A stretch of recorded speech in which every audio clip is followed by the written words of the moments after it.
আম্মা, আমি দেখতে কেমন বলেন তো? খুব সুন্দর। ছেলের বউ হিসেবে আমার আপনাকে ভালো লাগে? খুব ভালো। রান্না বান্নার ব্যাপারে কিন্তু আম্মা আমি 1 নাম্বার। আমি বাড়িতে যখনই ভালো মন্দ কিছু রান্না বান্না করছি, আপনাদের বাড়িতে কিন্তু তরকারি আসছে। আমি আপনাকে কথা দিতেছি আম্মা, এই বাড়িতে যদি আমি ছেলের বউ হয়ে আসি, আপনি একদম পার উপর পা তুলে হুকুম করবেন, আমি আপনার সব হুকুম মেনে নিই। আব্বা, আপনি আব্বা, সামনে তো ডাকতে হবে, জন্য ভাবলাম আজকে থেকে ডাকা শুরু করি। আপনার ছেলের সাথে আমার 3 বছরের প্রেম, আপনার হাতে আমার জীবন মরণ নির্ভর করতেছে। এখন আপনি আমাকে বলেন, আপনি কি ছেলের বউ হিসেবে আমাকে মেনে নিবেন নাকি নিবেন? দেখছো, মেনে নিবে। তুই অন্য কাউকে আশা করছিস নাকি? বাসর রাতে জামাই ছাড়া আর কাকে আশা করবি? তুই ফেরত যে তোর ভাইকে পাঠান। ভাইয়া 5 সেকেন্ডের মধ্যে কিন্তু কোথাও হবি। আরে 5টা মিনিট বসি, ভাইয়াই তো বললো। আম্মা, আচ্ছা যাচ্ছি। সবার গ্রামের ছোট ভাই আদর। আদর নাম শুনলেই তো খালি আদর করতে ইচ্ছা কর। বাবা, ও আজকে রাতে পার্টিতে নিয়ে আয়।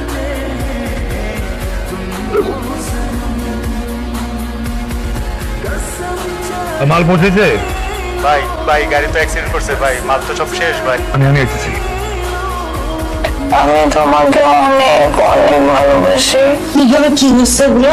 কোনো ট্রাক নাকি অ্যাক্সিডেন্ট করছে, মাল নিয়ে খাদে পড়ে গেছে। কত টাকার ক্ষতি হয়েছে? 4.5 লাখ টাকা মাল ছিল। আমার না আরো 20,000 টাকা লাগবে।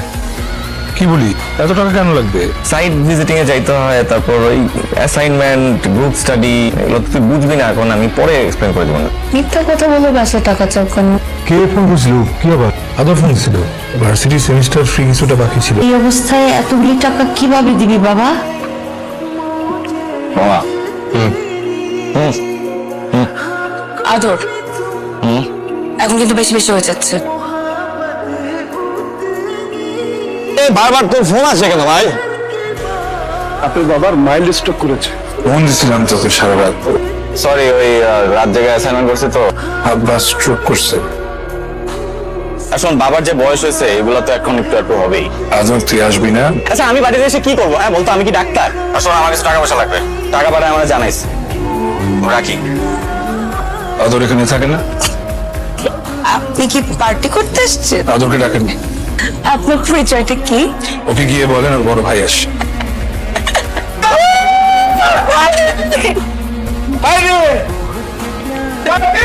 এইসব কি?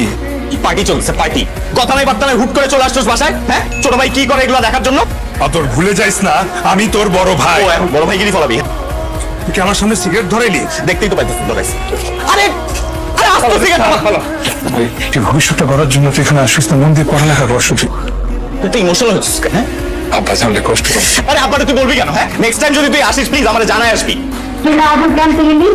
আদর আসলে মনোযোগ দিয়ে পড়ালেখা করতেছে। দেখ আমরা কি পার্টি করি।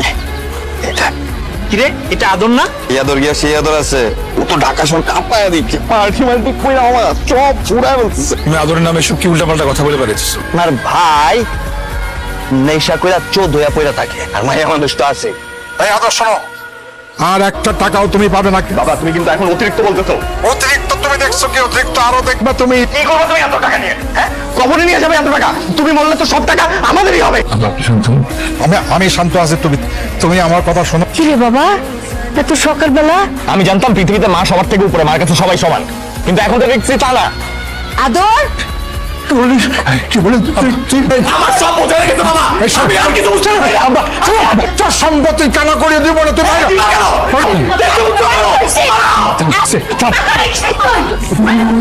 উঠেন। আয় আদর, উঠো উঠো উঠো উঠো উঠো। আঙ্কেল আঙ্কেল নাই, আঙ্কেল মারা গেছে। আদর, তোমার বাবা মারা গেছে। আদরকে তো কোনোভাবে পাইলাম না, পাও বন্ধ। অনেক সময় হয়ে গেল তো, আব্বা কিভাবে রেখে দিলে আব্বার আত্মা কষ্ট পাবে।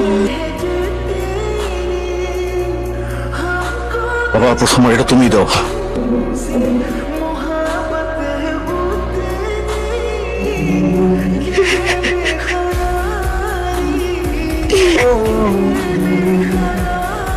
কথাগুলো অনেক আগে বলা উচিত ছিল।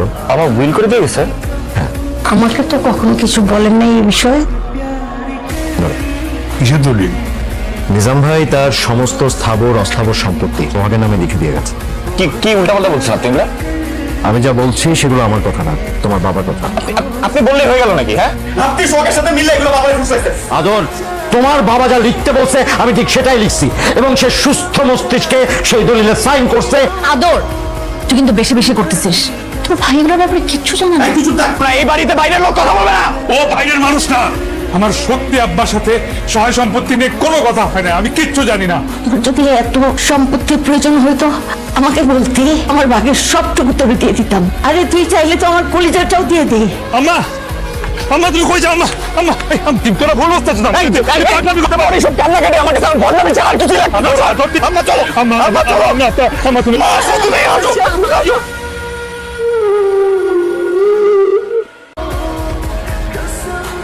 আমি ওর আপন ভাই, আপন বড় ভাই। স্যার আসসালামু আলাইকুম। আপনার বড় ভাই সোহাগ ভাই আসছিল? আমার কোনো ভাই নেই। সে তো বললো সোহাগ নামে তার কোনো বড় ভাই নেই।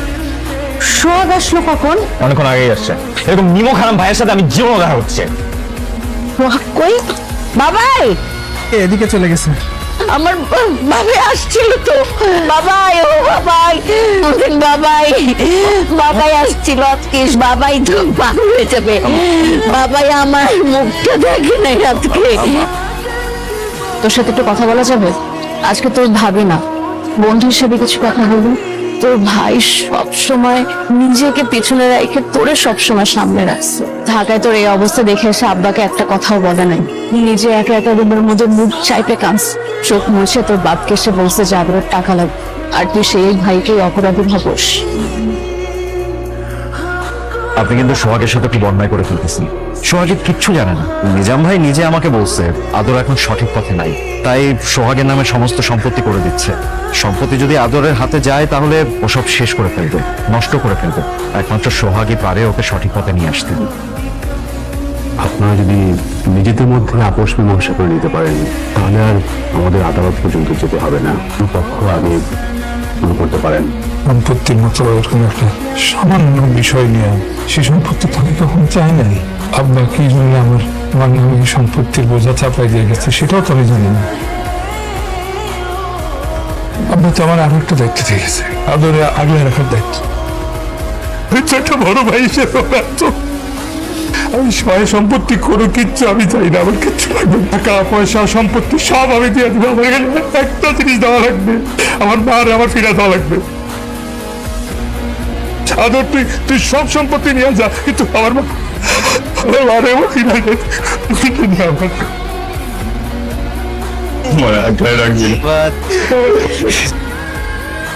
বাবাই